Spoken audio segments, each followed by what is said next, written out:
Diamond Edge 320.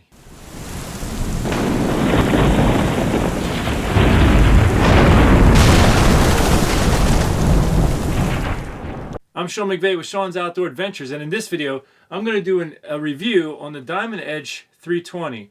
And in another video I'm going to do a video on the difference between the Diamond Edge SB1 and the Diamond Edge 320.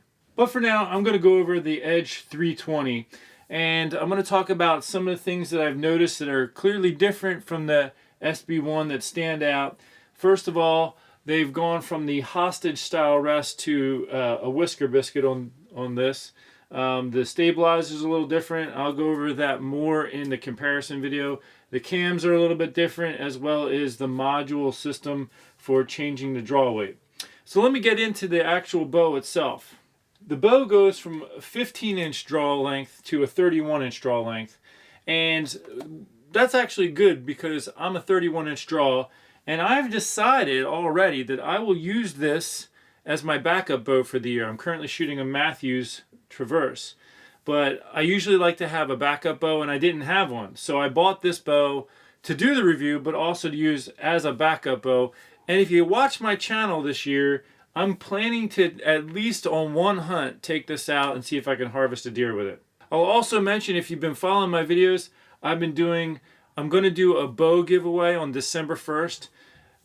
This is going to be one of the options. If you win, you can pick a Matthews Vertex, a Matthews Traverse, the Diamond Edge 320, the Diamond Edge SB1, Bear Cruiser G2, whichever bow you want, you get to pick it. You get to pick the camo, everything.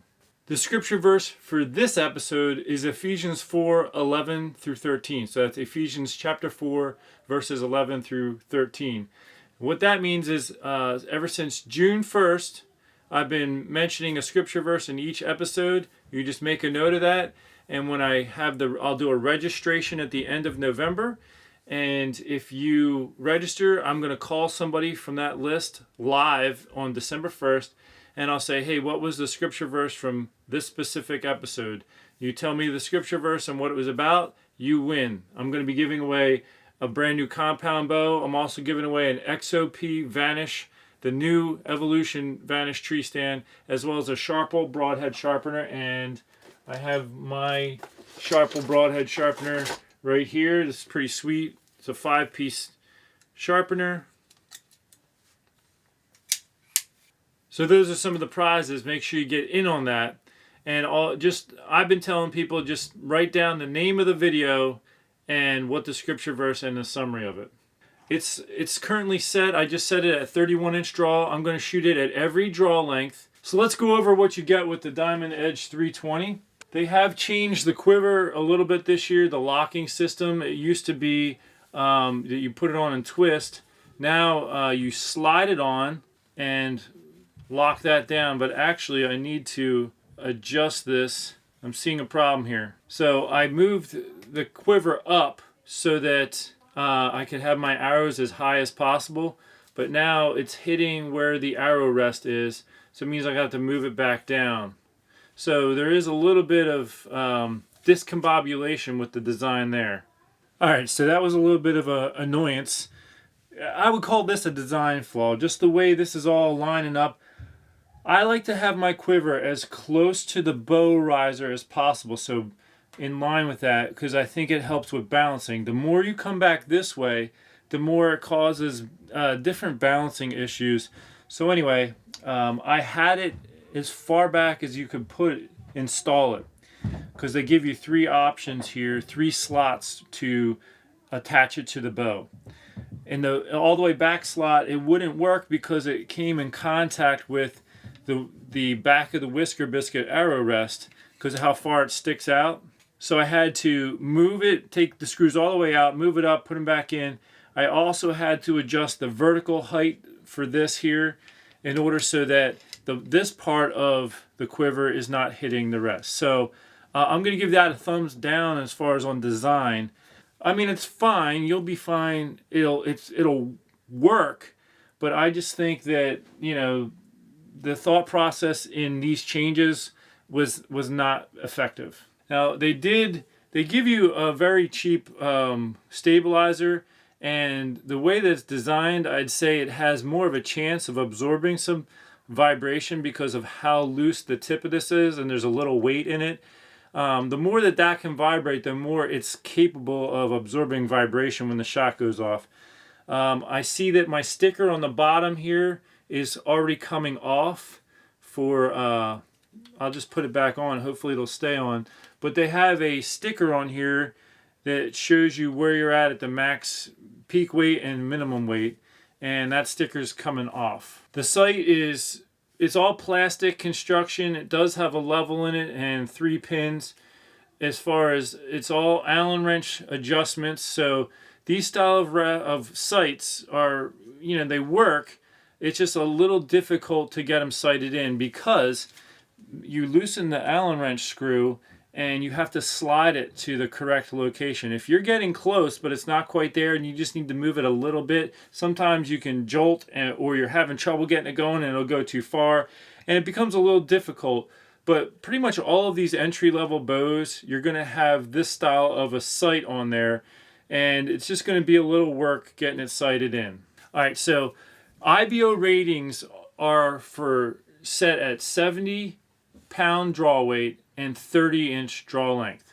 I've set this at the 31-inch draw length, so our first speed test that we're about to do should be faster than the advertised speed. Let's go over the advertised specifications for this bow. 15 to 31-inch draw length, 7 to 70 pounds, 7 1/4 inch brace height. The axle to axle length, which is the pin that goes through the limb and holds the cam on, is the axle. So when you hear axle to axle length, it's a measurement from this bolt right here to this bolt right here. And for this bow, that is 31.5 inch, and the bow itself is 3.6 pounds. Now another thing to keep in mind though with the axle to axle length is, depending on how big the cam is, the cam is going to be holding the string past the axle. So that's good because you want the longer your overall axle to axle length is, the more forgiving the bow generally can be. The riser itself is smooth and a nice finish. The limb pockets are plastics. And I did a video on the Bear Cruiser Chi 2 versus a $1,000 bow. These are some of the things that go into the price difference between this and a $1,000 bow, is all these plastic components. Like this, if I was in freezing temperatures and I trip and I fall and I hit that plastic on a rock, will it shatter? Will it break? Those are questions I don't have answers to. But if I hit it with an aluminum, a bow that had an aluminum pocket, it's not going to shatter. Whereas, plastic that is in freezing conditions that's hit by something solid, it would be a more likelihood of breaking. Those details go into the price difference. Oh, before I shoot to the chronograph, I just want to mention I did set the arrow rest. When I took it out of the box, it was just dangling there. And so the way that I set the center shot for the arrow rest is I put an arrow on, and I use this for most of the bows I work on. This is a piece of paper. It's 13/16 wide. So what I did is I took an index card. There's a straight edge on that side, and I measured from the straight edge out 13/16 inch like a bunch of times, and I drew a line, and then I carefully cut along that line to give me this rectangular piece of paper. And what I do is I take this piece of paper and I hold it against the shelf of the riser, and I line up the arrow, and I see, like, when you hold that against the arrow, you can usually tell if the arrow at the end, like out this way, is too far out this way or too far in compared to the back of the arrow. So that's what I did to set the center shot. Okay, I've gotten it maxed out. So what I'm going to do now is put on the draw board, check the draw weight. Should be right around 70, and then I'll shoot it through the chronograph. And what we should be able to expect is speeds greater than 320 feet per second, because we're shooting at an inch longer than IBO rated speeds. I can also see that after cranking that in all the way in, I'm going to have to adjust my dampener here because the string is really pressing down into it. And the way to adjust that is just just a little hex screw here. You loosen that, slide it in, tighten it back up. As I get ready to put this on the drawboard, I'm reminded of two things I wanted to mention and didn't yet. One is it comes with a Peep Sight that's not installed, and it's too small of a diameter for my taste. I'm going to get one a little bit larger and put it in. And keep that in mind, if you're going to be hunting, a larger diameter Peep Sight gives you a little more visibility, which helps in those lower light situations in a hunting situation. The other thing I wanted to say is I did notice when I was changing the draw mod to put it at the 31-inch draw setting, I can see that there's going to be contact with the cable on this draw mod here, which is not necessarily good. It could cause wear on the cable, and it could impact the shooting of the bow. But hopefully it won't be too big of an issue. I did take one shot with the bow after I set it up, and you know, it didn't do anything noticeable in that shot, but I can see little wear marks on the module after just one shot. Okay, my peak weight measured 69.1 pounds, and like the Diamond Edge SB1, it is coming in a ½ inch shy of the advertised peak draw length at peak draw weight. Now, as I noted in the SB1 review, as we drop in the draw weight, it can help lengthen that. But just so you know, if you're planning to shoot this at peak weight, you're not going to get 31-inch draw. Now, the cam timing is very close, but it's not perfect. This one's going to be hitting just a little bit soon, and that can impact your tuning. But it's such a small amount, a half a twist in the cable is probably not going to be able to rectify that.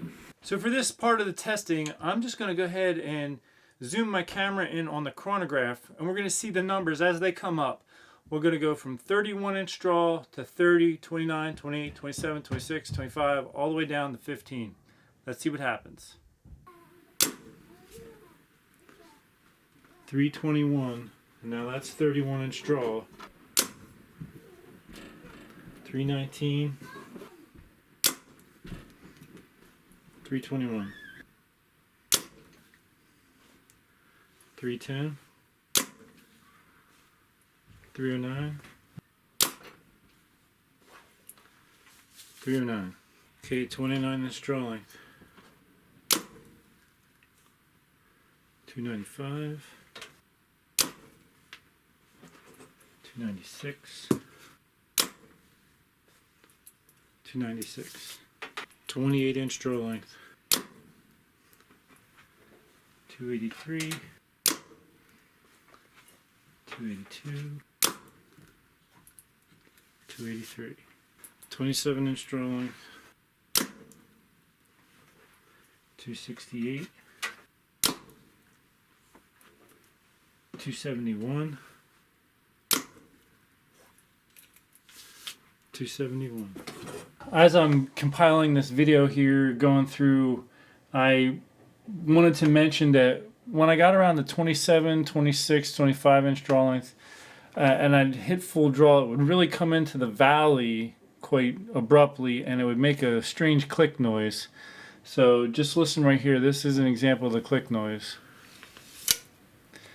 And if you come into the valley slowly, it doesn't make the noise. I don't know what was causing the noise, but something was making an odd click noise, and it was only in you know, some of those draw length ranges. But I'm also not used to stopping at that draw length, so I wasn't coming into it smoothly.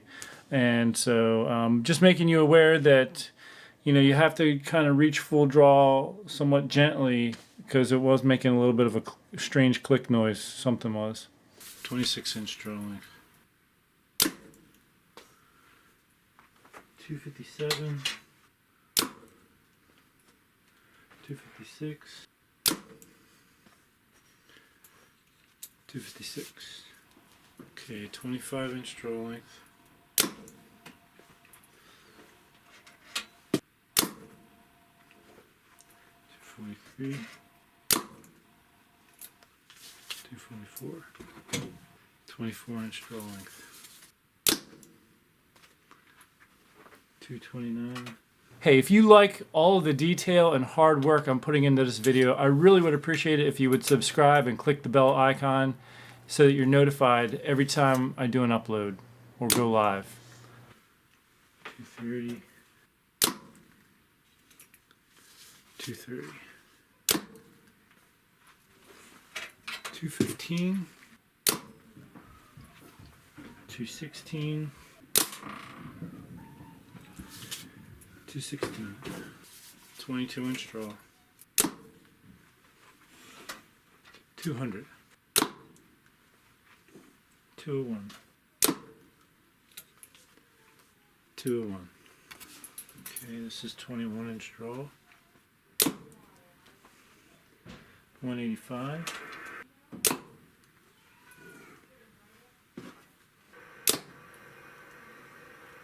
184.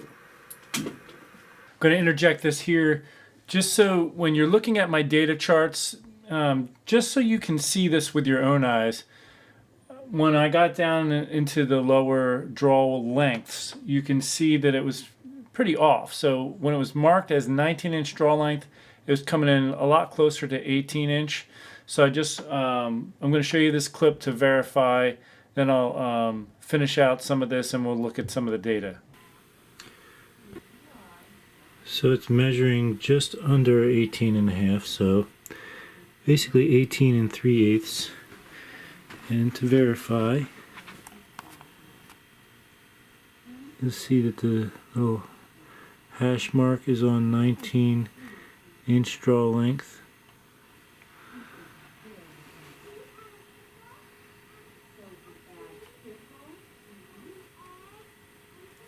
In the beginning of the video, I read off of this specification card that came attached to the bow, and as you can see it says 15-inch draw length to 31.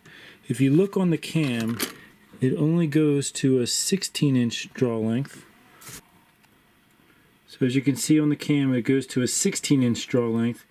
And I thought, well, maybe you could go beyond that and move it to over here to grant you 15-inch. But if you look at the peg system that's on the back of the draw module, so on the back of the draw mod there is a little peg that goes in each of these holes as you change the draw length. That is the very last hole and it's on 16. So you actually cannot go to 15-inch draw length on this bow. As I was editing that clip, I realized probably you have to put the cam or the cables on the B setting. So there's an A and B setting on each cam. You probably need to put the cable on the B setting, and then maybe it'll give you 15-inch draw length. And I didn't mention this anywhere else, and I'm realizing it right now. The bow does not come with a manual. You actually have to go online to look up the owner's manual, and I haven't had a chance to do that yet. So it's probably worded in the owner's manual, and just mentioning that here so that it's clear. But the markings on the cam are 16, probably in the B setting it'll go to 15-inch draw length, probably. Now as you can see, there's no screws toward the end here where you're going to have your draw stop peg. Being that this is an aluminum draw mod, you can do that. On the Infinite Edge Pro, there's a plastic draw mod, and because plastic is weaker, it can flex and cause problems if you have the draw mod set like this. But for the Edge 320, you could go all the way down to a 16-inch draw length without having the module flexing and causing problems at full draw. I have just removed the screws from the draw mod to move it, and I want to point out this peg on the back of the draw mod needs to be seated properly in one of these holes. So if you're changing the draw length, make sure that that is seated properly in those holes in the back. Now I'm going to set this to 31-inch draw mod or setting for my next round of tests. So I make sure it's seated. Now I'm going to restore my screws in the screw holes. When you're tightening these, don't just put one all the way in. Get it remotely close and then put the others in before you snug any of them.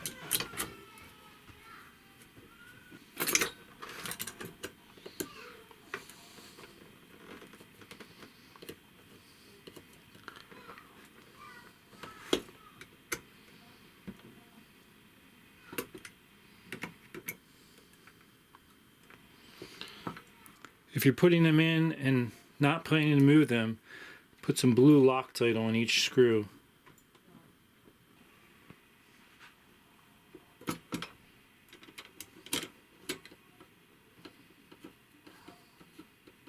Just going to interject this into the summary.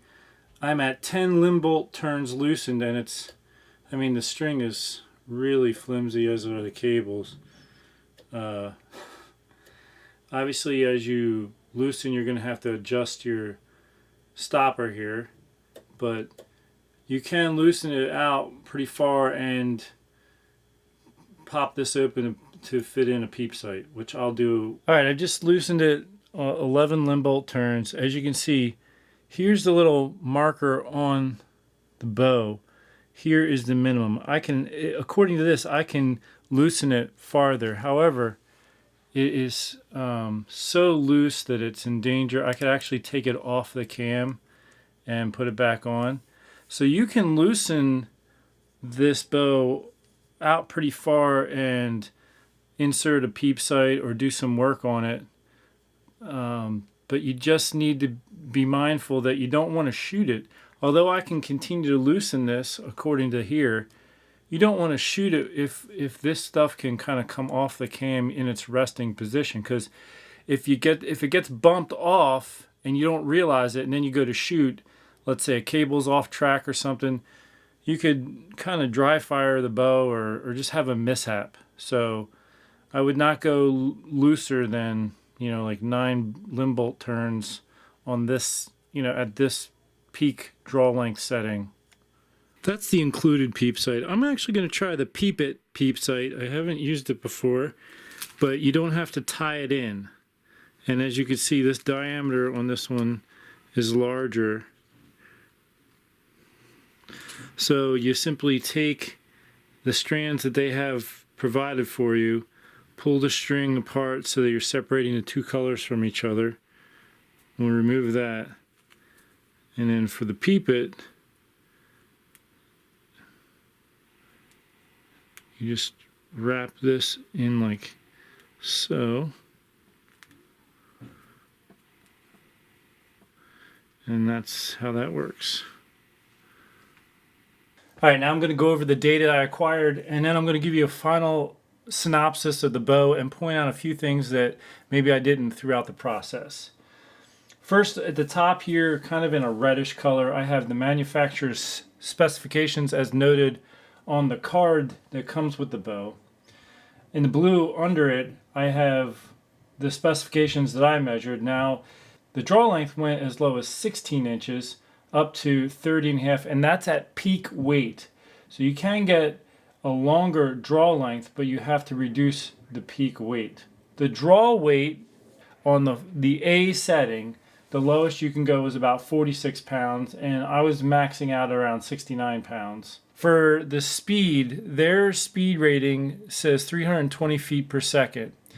Now, IBO ratings are off of a 30-inch draw, 70 pounds. So when I was on the 31-inch draw setting, which gave me 30.5-inch draw, that's where I got 319 feet per second, or excuse me, 320 feet per second. But at the 30-inch draw mod setting, it was 309 feet per second. And it did come in about 1/8 of an inch short on the 30-inch draw setting. So as far as a speed rating goes, it's probably a little above 310, but below 320 if you're going off of a 30-inch draw rating. Brace height was about a 1/4 inch difference in my measurements, axle to axle, 1/2 inch difference. Now their weight is 3.6 pounds. That must be the bare bow. I weighed it with all the accessories like the quiver, the arrow rest, the sight, and all that on there, because you're gonna probably have those if you're carrying the bow around. So it came in at 5.09 pounds with the accessories attached. 29-inch draw mod setting, 296, and you can just look down the chart here at how much the speed reduced when the draw length changed. I do want to point something out here. From 29 to 24-inch draw length, it measured the advertised draw length. And I imagine that the engineers, since that's going to be the majority of shooters, they were trying to engineer something that would at least hit the actual rating in that pocket. Once you get the draw length beyond that 29 inch, it doesn't measure the advertised draw length. Once you get below 24 inch draw length, it starts to go off. And when I started off at 30.5 inch on the 31 inch draw mod setting, and I saw it come in at 29 on the 29 inch draw mod setting, I anticipated that it would come back out as we got lower. But I will say it sustained the correct draw length longer than I expected. It went from 29 to 24, so that's a 5-inch range that was the actual draw length, and then it came back out. Now let's look at the limb bolt turns. How many pounds came off per turn of the limb bolt? So at peak weight, it was 69 pounds, and it measured 30 1/8 inch draw length, and the manufacturer's advertised draw length was 31 inches at that point. With one limb bolt turn, it came in about 4 pounds different, and it did increase the draw length a little bit. And as we look down, the draw length stayed that way for roughly, 3 turns, a total of. But there was a little variation, like you could see it just slightly, but I kept it as the same measurement until we got close enough to another 1/8 inch difference. I wasn't really monitoring the 16th inch differences. So you can see here that the draw length did increase as we reduced in the draw weight. With 10 limb bolt turns out, we were down at 28.2 pounds. And that gave us a 31.25 inch draw length. Probably if you have a 31 inch or longer draw length, you're going to be shooting more than 28 pounds. But I also want to put this clip in here. When you get to those lower draw weight settings, you can actually take the string right off of the cam, which enables you to work on this bow. That's kind of nice. However, I can only go about 10 limb bolt turns out before you can't actually shoot it in that situation because you're just too much of a risk of the string or cables getting popped off when you're not using the bow, and then maybe you don't realize something came out off and you go to draw and shoot the bow and something could go wrong, something could come apart. So I'm going to get the bow and go over some last details and observations. To start off, I just want to point out the A and B settings here for the cable. You're going to be switching between those to achieve those lower draw weights and things. And you also need to be careful that you have them both on the same setting. So if you go to switch it and you only move one, that's going to really throw everything off. You also want to keep an eye on this. If you're changing the draw weight and draw length right out of the box from how it's shipped to you, the setting for this might be off. So you might need to just loosen that little screw right there and reset that. Now right out of the box, the one cam was hitting just a hair before the other.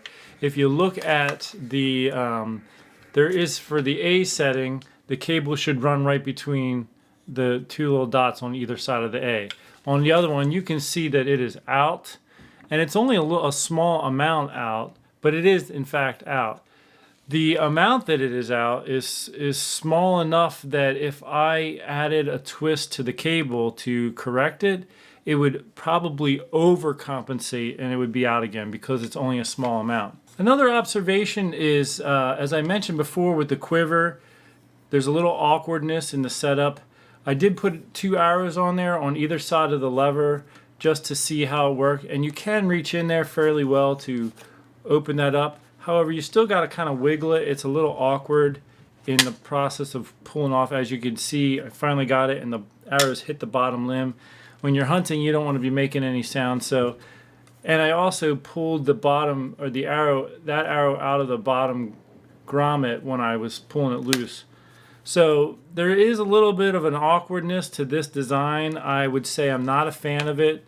I would prefer the design that they had previously. One nice thing though is they did in the hood, in the past I had issues trying to put expandable broadheads in here, and the broadheads would expand because there was no slots cut in the foam. The foam now comes with pre-cut slots, which should help in that situation.